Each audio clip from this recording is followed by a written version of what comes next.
When I first read Philip Shepherd's book, which was then called The Gift of Freedom, I recognized that in this amazing book, this man, through all of his journey and his passion and his hunger to find the truth, had really analyzed and put into living, glorious prose the process of the birth of the divine in the body, the releasing of the essential divine nature of the body so that the whole being could enter into it.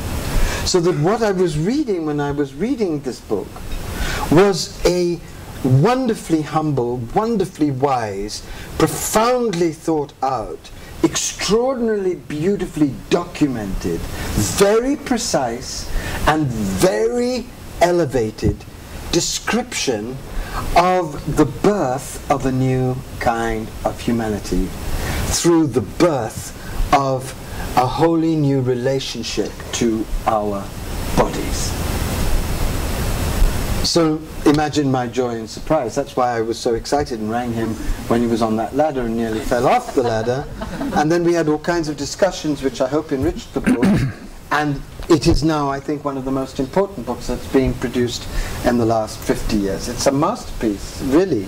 I very, very rarely use that word, especially of anybody else's word. It encourages competition.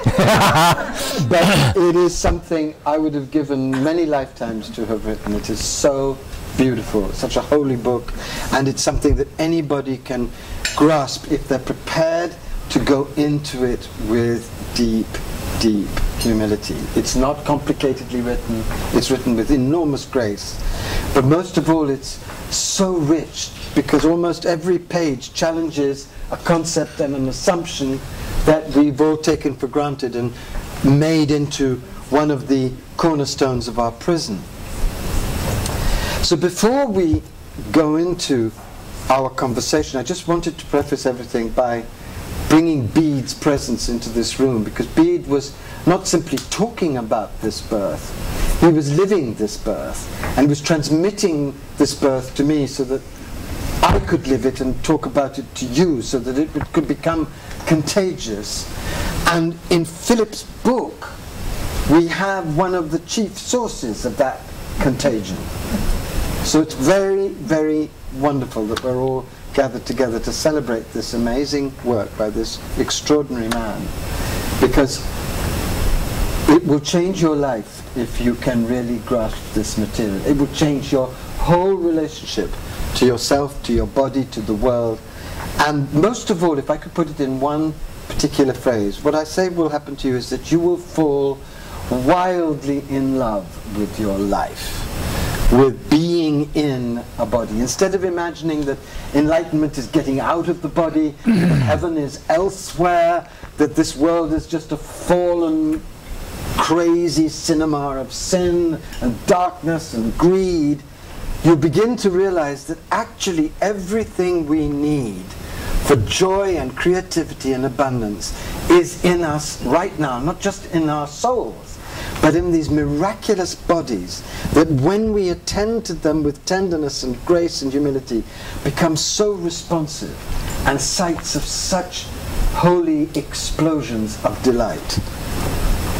And I think when you really get that, you bless your life and adore your life and adore the lives of others and feel immensely concerned about the lives of others and immensely concerned that everyone should live in as just and compassionate a universe as possible, because if they can, then they can experience what we are here on this earth to experience, which is the divine life in a body.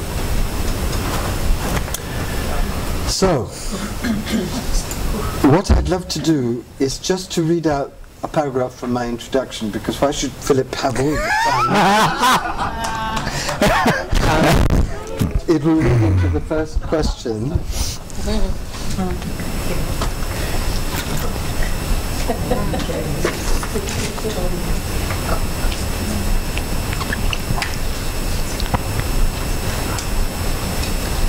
Philip Shepherd's book presents three ways of understanding ourselves that go so against the habituated sclerotic thinking that they can be considered revolutionary. The great revolution is the revolution of the body. That's the revolution that's going to change everything. When we embrace our bodies as sacred, then we embrace the body of the world as sacred, and we will do everything to protect that body. And until we do, we'll go on destroying and maiming. But when we do, we can transfigure our darkness into light. These three radical contributions are a new model of human consciousness. That's number one. I hope you find that funny. You know, these contributions are, it's lovely to write academic work because you could say outrageous things in it and everybody reads it sleepily. These three radical contributions are a new model of human consciousness, a new vision of our evolutionary history, and a new vision of the interrelated environmental, political, social and economic crises that now threaten our survival and demand a collective evolutionary leap in embodied divine consciousness. So virtually I'm saying this is one of the greatest books ever written, and if you don't read it, you're mad and dead already.